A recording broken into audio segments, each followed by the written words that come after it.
board, and we have a impromptu social work advisory committee meeting to wrap up a couple of items that we weren't able to finish.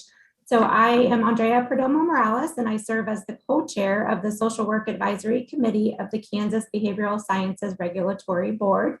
I ask the members of the advisory committee to respond to a roll call to signify their presence at this open meeting that is being conducted remotely by conference call and other electronic medium. Carolyn Zasfram. Present. Donna Honer-Quayle. Present. Mike Gillette. Lee Ann Gendry. Jane Holtz-Richter. Present. Robin Unruh. Present. Thank you. I note the following BSRB staff members are also present. David Fye. And I think Ashley Van Buskirk might be joining us if we need technical assistance during the call. Okay, sounds good. Thank you, David. Next, David Fye will read a message concerning this meeting being held remotely. This is David Fye, Executive Director for the Behavioral Sciences Regulatory Board. Public comment allows the public to address the advisory committee about its concerns, but the Kansas Open Meeting Act does not require the advisory committee to provide public comment or answer questions from individuals. Individuals requesting to provide public comment could contact the executive director prior to the meeting by sending an email to david.fye@ks.gov. There will be no public comment at this meeting to allow the committee sufficient time to complete items on its agenda. Because we are conducting the public meeting remotely by conference call and other teleconference ability, I state for the record the following information. Public access to the meeting is being conducted by a medium of interactive communication that allows members of the public without cost to attend the meeting through the use of the conference call and on the board's YouTube channel. While the meeting is conducted remotely, the requirements of COMA are not suspended, so we will be conducting this meeting pursuant to the COMA. On October 26, 2021, we sent notice of the advisory committee meeting to all individuals who had requested notice of advisory committee meetings. The notice was also posted on the board's website, ksbsrb.ks.gov.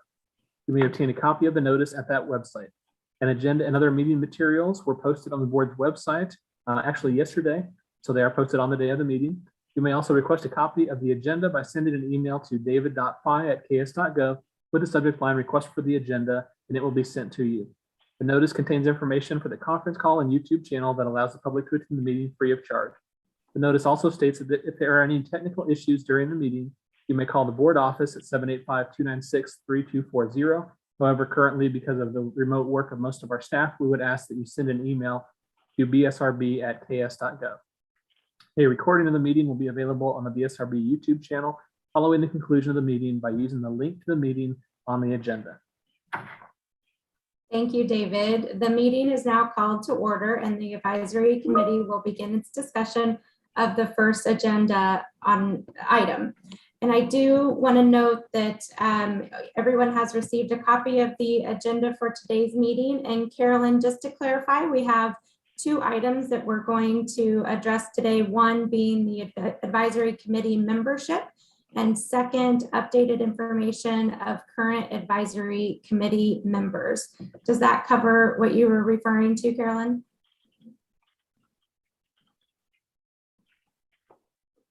Sorry, Carolyn, you're muted.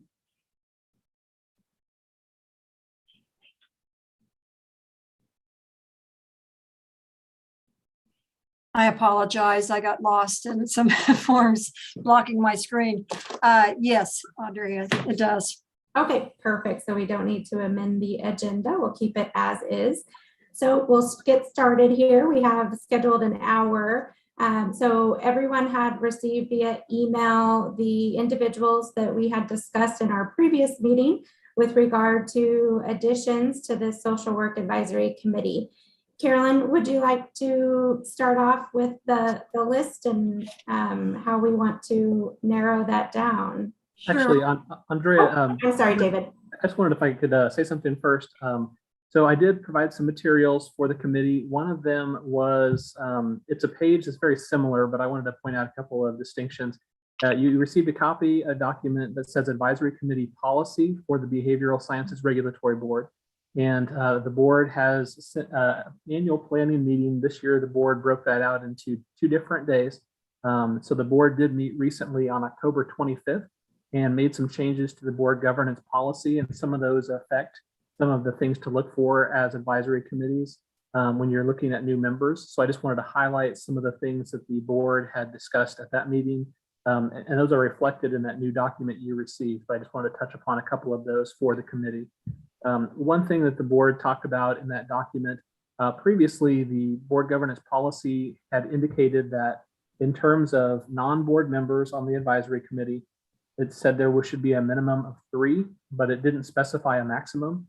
At that October 25th meeting of the board did go ahead and clarify that there should be a maximum of 10 non-board members. So currently you have, I believe, 6 non-board members on your committee. So with that new maximum of 10, you could add as many as 4. So I wanted to clarify that maximum. There was also a note that it involved the selection in terms of what you should look for. Previously, it indicated to look for different representation based on things like gender and geographic setting. The board did ask for some adjustments to that language. And so that section under the selection paragraph in your document, one sentence I wanted to highlight that's a little bit different now. In reviewing nominations, the advisory committee should work to ensure that there is diverse representation, including but not limited to geographic setting, gender, culture, and ethnicity. The other information you had already gone over in your last meeting in terms of looking at representation across licensing, to look at public, private, and educators in terms of members to be added. But I wanted to touch upon that new language as it related to diverse representation, not limiting to the factors that were mentioned, but also including culture and ethnicity.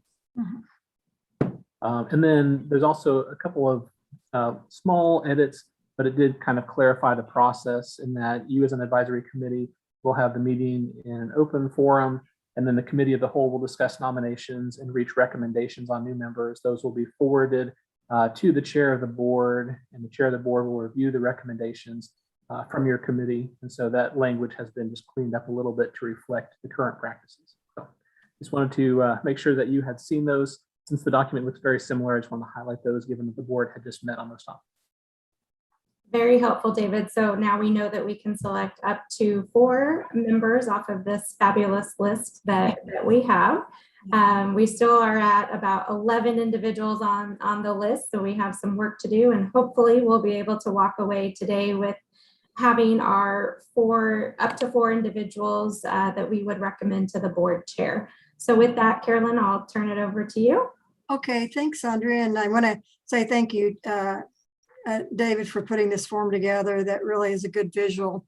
I thought it would be, I went ahead and looked at last voting numbers and, you know, how many voted 1, 2 versus 3, 4, and et cetera. And I thought a good place would be to look at the ones where, you know, everybody, I mean, voted for at least 3 or 4. And if you look at that list we have, I'm not saying that we need to just include those, but I think we need to consider that there has been some unity and some consistency in terms of accepting those 4. One was Tina, and she had 4 votes, and specialized field in domestic violence, which is kind of a new topic for us. The others, and David, I could be incorrect on these numbers, but I kind of copied them from what you summarized last time. Another favorite one that we looked at was a LBSW, Catherine Rich, I'm hoping I'm pronouncing these words correctly, here in Topeka, Kansas, working at Plaza West. And that might be a unique area too in residential facilities for the aging. Another person we looked at was Rhonda Wilmer and Hayes. This is LCSW. She was a director, so that would be including education. But there was also another education, Mary Gill, that received 3 too. So we got 2 educators, one in Hayes and one Mary Gill. So I don't know. So I thought we could kind of look at those and maybe just if you have any other thoughts about the others on the list, feel free to speak. But, it seems like, right, just looking at those votes, we have almost 4 or 5 to select from, just from that number. And I thought that logically that might make sense. So, we could go from the top, top names like Mary Gill, and see if everybody still feels favorable on Mary and being an LSCSW and in education. She comes from a different county as well. So there's a different county representation with her, and added educator, which we haven't had. So that's kind of a plus with Mary in my way of thinking, and as we look at diversity and geographical locations. And what county is she from? I know she's at Tabor, but where is Hillsborough? Marion County Mary, And Marion County, is is, that northeast Kansas? no, it's in the Flint Hills. Do you know where Canton Galva, coming out of McPherson, if you would just go east? I always take that little jaunt to get up to Highway 50 out of McPherson. But So it basically still, it wouldn't be considered northwest Kansas. north, do Okay. they consider that west? I consider No, it I don't think east. so. I I don't consider think it so. east. Basically, Hayes begins northwest, if you Yeah, ask me. Yeah, Okay. yeah. Hillsborough is more centrally located, I guess, if you're going to look at it from that angle. Okay. Thank you. But, yeah.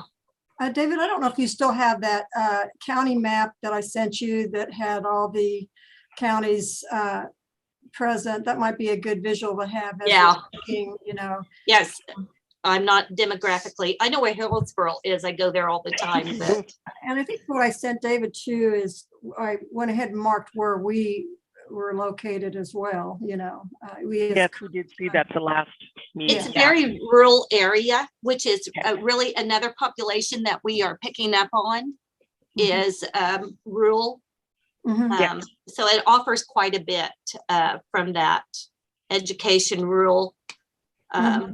There's multiple things that we could pick up from there. Yes, I would agree.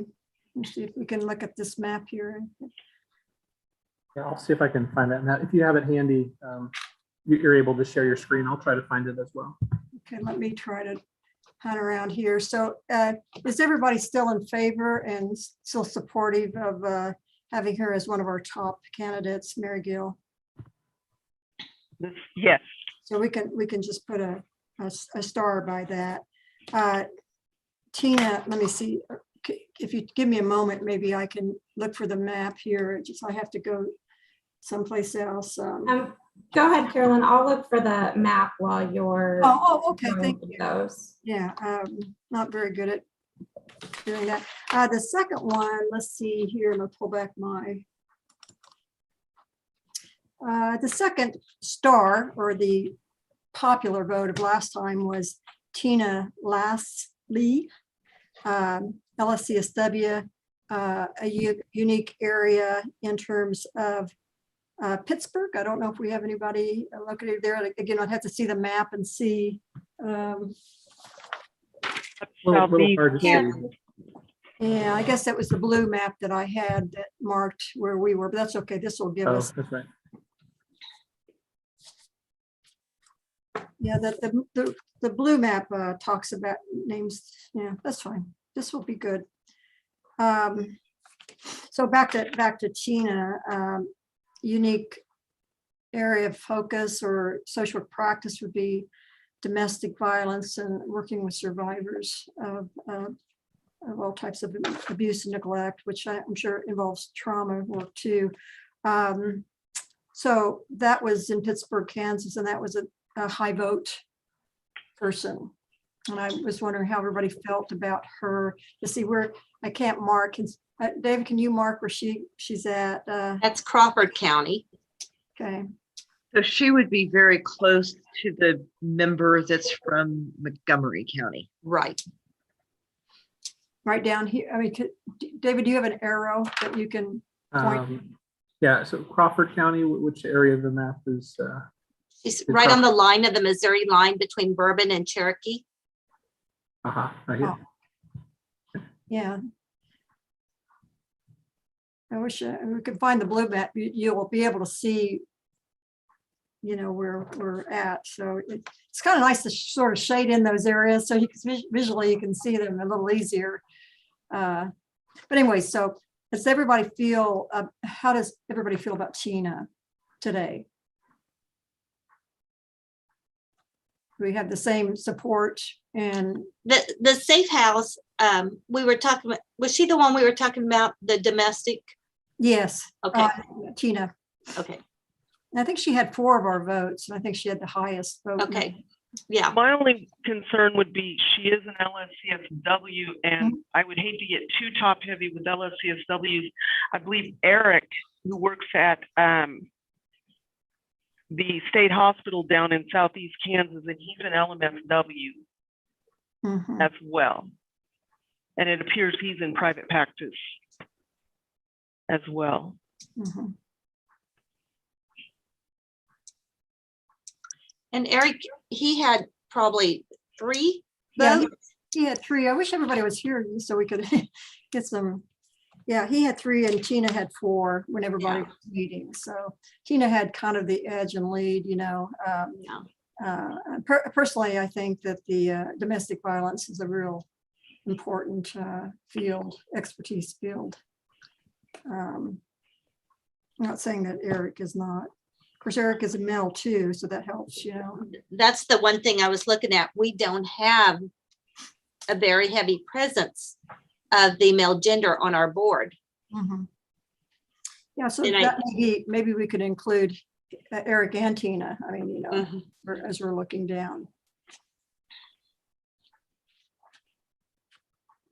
So, I mean, I'm thinking that just with the given last committee vote of 3 that we might want to strongly consider Tina, we can go through the list and then cross off or reduce if we need to do that. I think Eric is definitely someone that should be considered because he fits multiple avenues.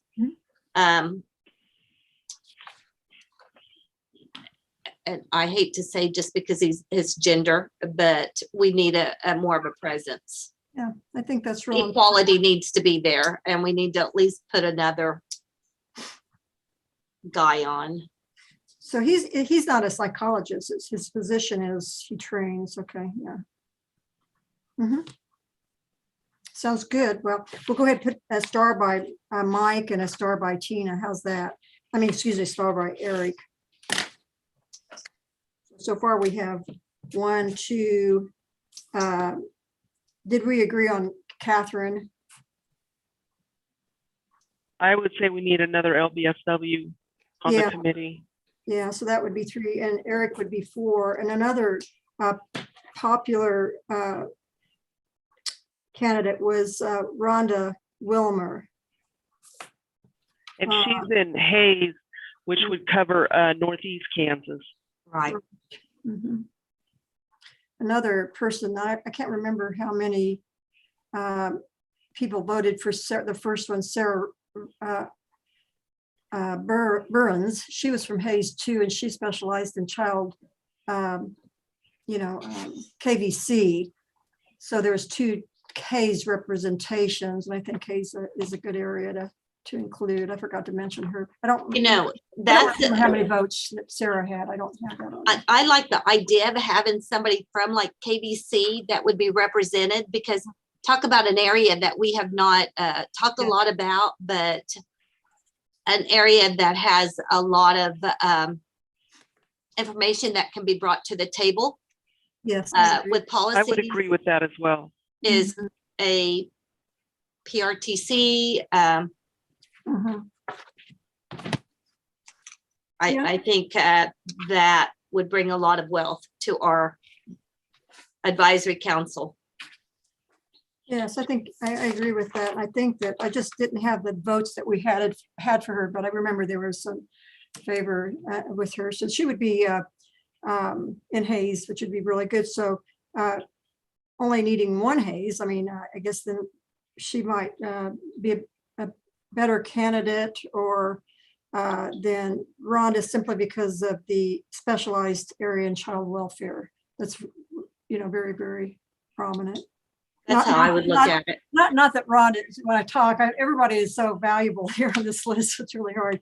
So, but so far we've got 1, 2, 3, 4, 5 and stars.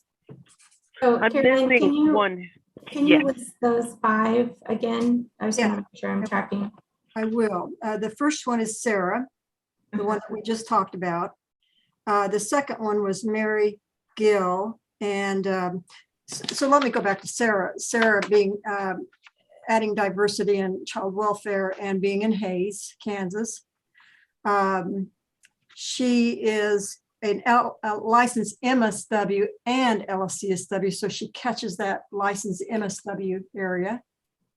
Then we have the second one is Mary Gill, which is an LMSW. She's in education. The added plus with her is she's rural education and is in Hillsborough, excuse me. The third one is Tina Lashley. Her contributions or diversity contributions would be in domestic violence, and she'd be in Pittsburgh, Kansas. The fourth one is Catherine Retch.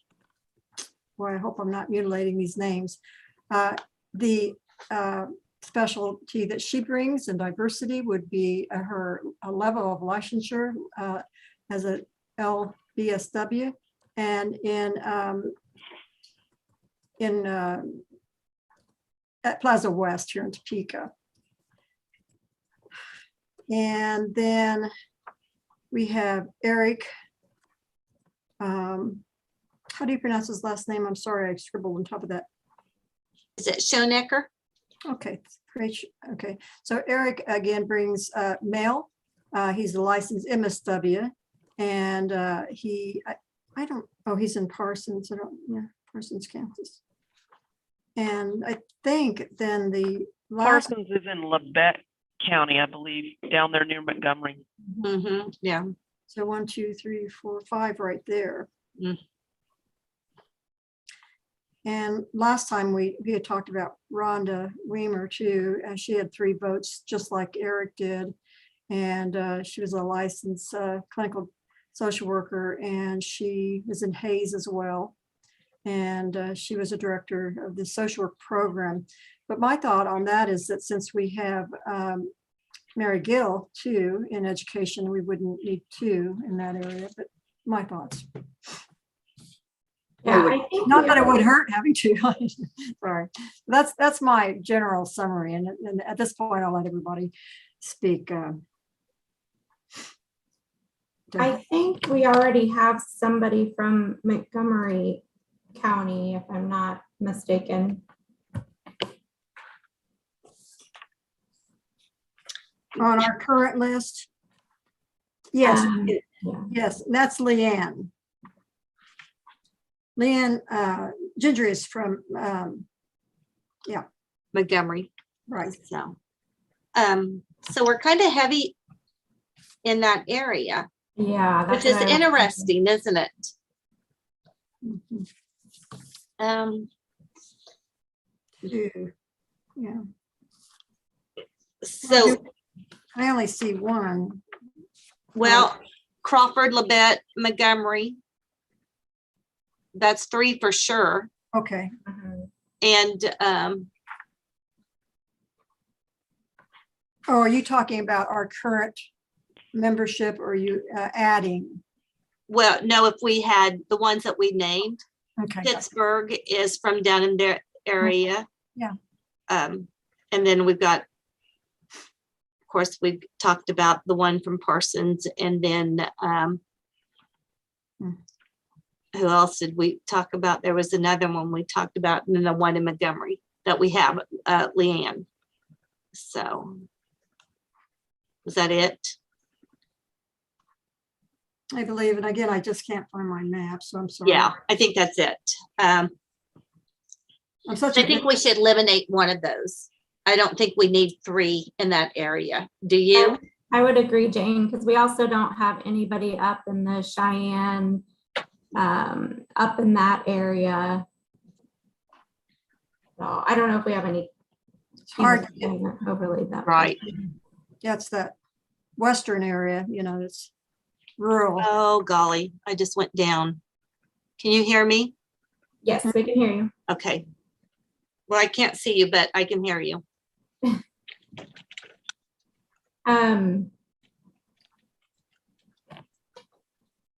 Okay, so if we were looking at taking one off from that Montgomery, Crawford, Labette area, who would we want to take off?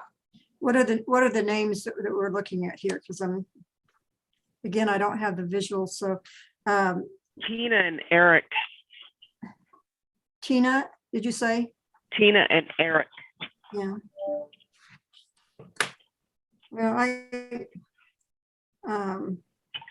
Well, I think that Tina is a strong candidate. That's my own, opinion. And again, reflecting from when members were present last time, as she got the greatest votes. And I think we need to consider, how people voted last time, even though they're not here, which is unfortunate, but. I agree, but with Eric getting 3 out of 4 and him being a guy, I think that we have to look at the quality of our board.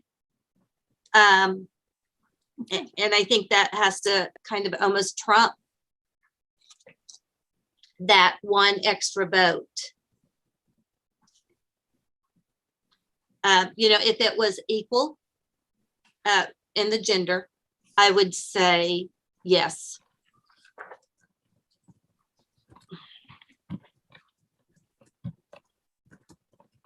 How do others feel? Can we start by maybe the people that we for sure know we want? And so we know how many. Yeah, so it sounds like Sarah's one, Legacy, and then Mary is the second one. And then the third one would be Catherine. So right there we have 3. And we have one more. We could have one more, as David mentioned earlier. So we're looking between Tina and Eric, and I think that's maybe where we're at. And is that how people are seeing this? If that's the case, then we can talk more about Tina and Eric and then take a vote and get everybody else's opinion. We've heard from Jane, but anybody else, feel free to speak. And then we can maybe eliminate one of those 2 because they're both from the same area, right? No. This is Robin. I would agree with Jane on a male, and Okay. he's also at a state hospital. And I don't think we have anybody representing that on our committee at this point either. Okay. And I would agree with that. Okay. So it sounds like everybody's in agreement with that. Andrea? Yeah, I think so. I'm just going to throw in a wrench, but I'll wait after we're done talking about these 2 individuals. So we have Sarah Behrens, Mary Gill, now Eric. So that's We had Catherine too. 3. Catherine was 3. Catherine, okay. And so we're debating between, or we're selecting from Eric and Tina. And so that would be our 4th member. Okay, so Sarah, Mary, Catherine, Eric. That is, it sounds like there was some consensus with Eric. So that would be our 4th person then. Okay. I would just like to throw out there that Lacey is still a top vote for me representing the school social workers, but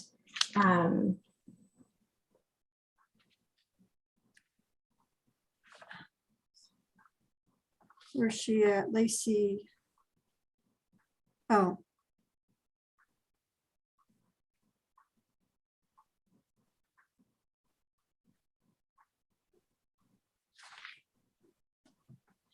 I don't know what people felt about Lacey last time. I'm sorry, David, I didn't keep all my marks. They're around here someplace. Oh, here they are. Yeah, here they are. I appreciate sharing that too. Lacey had 1 vote from last time. Not that 1 isn't important, you know. I felt like there And was. we can change our opinions. That's why we're meeting today, you know, after looking. Unfortunately, not everybody's here, so we have to base a little bit on what was voted last time and have our opinions today for those who are here.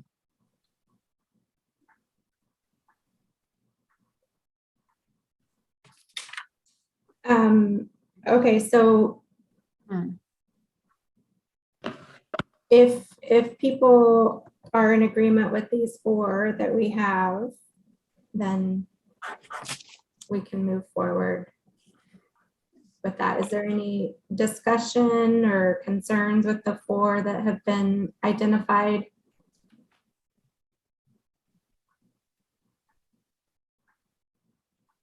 It's so hard to choose because I would take all of them. I know most of us would. Let me ask this question. In January, does anybody drop off? So no, there are currently 6 non-board members of the advisory committee, and those are staggered pretty well. There are 3 members who've served for 3 years, and then 3 members who've served for 5 years.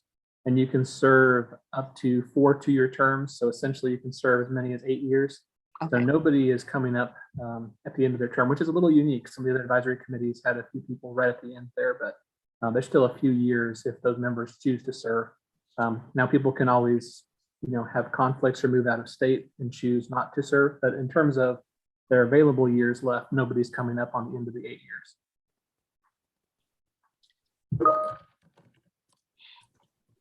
So let me ask one more question.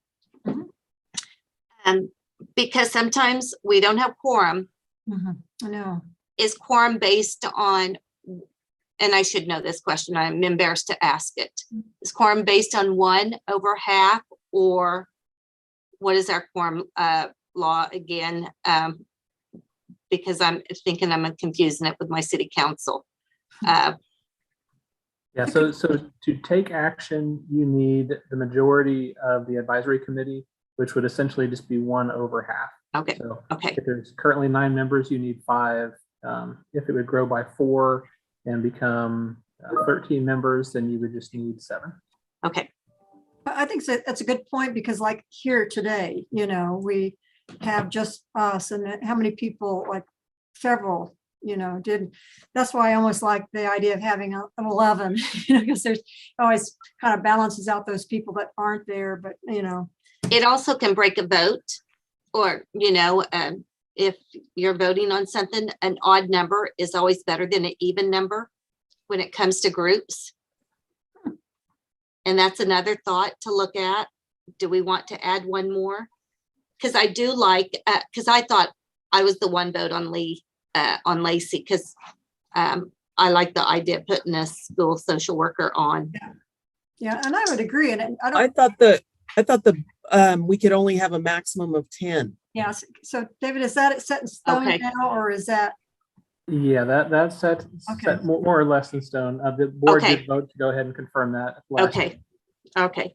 So maybe what we want to do is star her.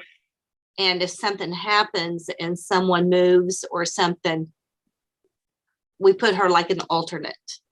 That would be a very good idea. That's Yeah. a good idea, Jane. Because I definitely agree with Andre. I think we need school representation, you know, so there's a lot of school social workers for sure. Yes. It's a specialized practice that needs to be represented.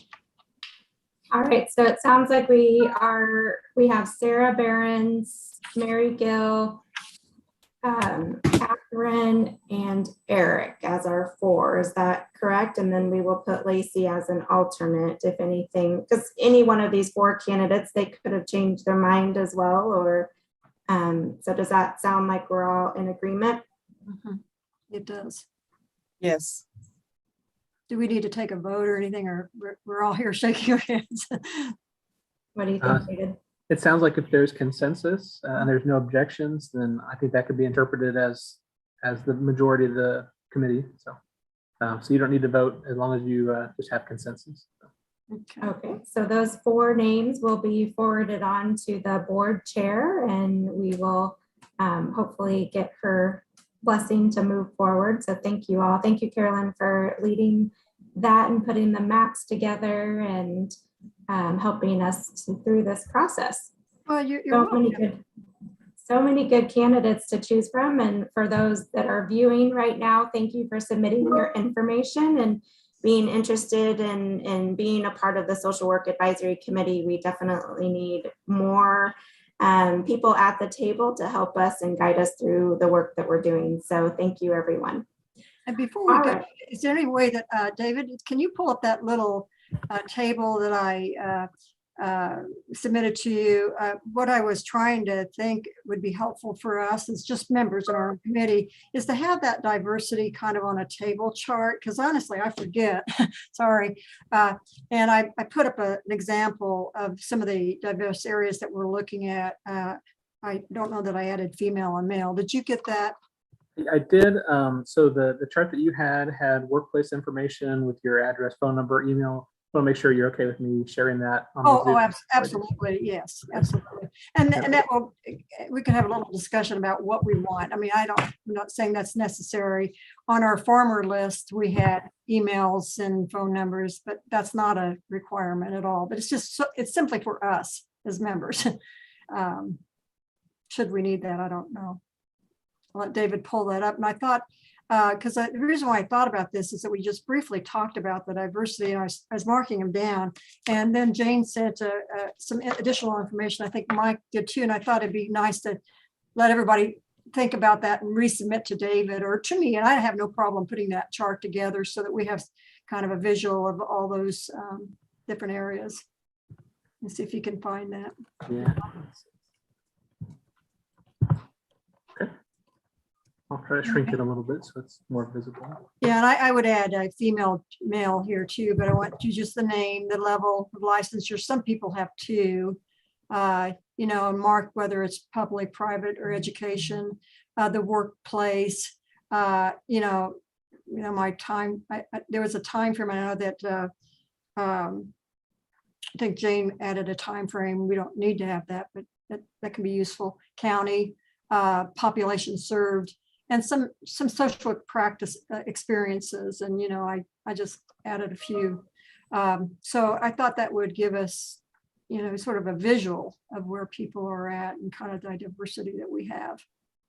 I might be eliminating something here too. I'd love to put culture, but I don't, you know, I don't know if people feel comfortable. You know, I'm Polish, you know, so, you know. But, you know, we did include culture, so we've got to make some kind of beginning step on how to look at that, you know. And I'm excited about adding those different dimensions, you know. Ethnicity, and maybe I should include the 2 new areas, you know, on that. Thoughts about that? But anyways, this is what I came up with, and I thought if we could submit this form to people before our next meeting, that information could be sent to David, and David, you could give it to me. I could pull the information together. And Yeah, and if you're happy with a chart like this, what I could do after the meeting is just send it to the members of the advisory committee and then ask you to put your information on here and send it back. And then I could just take everyone's entries and add it to one combined sheet. yeah, that would be nice. Do you think we need any other, do we need to add culture? Can I get someone's opinion here? I mean, since we've added those recently. I don't know, David, if you would have to check with legal. Yeah, that's what I'm saying. Because we can't really, I mean, on the applications, we can't say, well, what is your race? Or, I mean, but yet we want the diversity. So it's hard to figure out how to capture that. I know, but there might be a way to ask, but it's completely optional. I'm not sure. Yeah, that would be. Yeah, let me talk to our, we get legal assistance from the Attorney General's office. So let me talk to them and see what they would recommend in terms of putting something on a form like this for advisory committee. That would be great. Because since we've added that to our policy, it seems to make sense that we should have a way to represent that and talk about it, somehow. Yeah. Without feeling like we're stepping on toes or doing something that's not right, Right. Just off the top of my head, and I'll talk to our legal counsel and just get their feedback too. Maybe it'd be helpful to actually use the language of the board governance policy that says the board governance policy encourages diverse representation based on this factor, this factor, this factor. Please provide any information for the advisory committee as it relates to maybe that line in the board governance policy. And then it's up to the individuals based on what they want to share concerning those factors. But I'll talk to our legal counsel and see if they have recommendations on it. Okay. And if people do share cultural information, we can add another column, if people feel comfortable doing that. And after you check with legal counsel. So yeah, sounds good. I'm okay with you sending that or something. That was just a draft form, Thank you. Thank you, Carolyn. Is there any other discussion about that?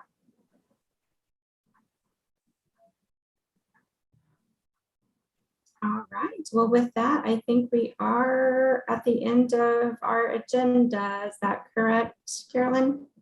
Yes, I think so too. I want to thank you too, Andrea, for leading so well. Thank you very much. Happy to be here with you all. All right. So with that, definitely appreciate you guys squeezing in an extra meeting with us this morning, but I think it was a very productive use of our time, and we're very happy to be able to add on additional committee members. So with that, our next meeting will be December 21st, and I think we confirmed during the last committee meeting that should work for the majority of everyone. So December 21st, and that will be at 1 p.m. if I'm not mistaken. So please mark your calendars, and there will be, or if there hasn't been already, a invite sent out, but David is really good on being on top of that. So thank you, everyone. May I please get a motion to adjourn? I so move. I second it. Thank you, Donna. Thank you, Carolyn, for a second. All in favor? Aye. Aye. Aye. Any concerns? All right, motion carries. We are adjourned. Have an excellent rest of your day. Keep warm, and we will see you the next time. Thank you, everyone. Thank you. Bye. Bye.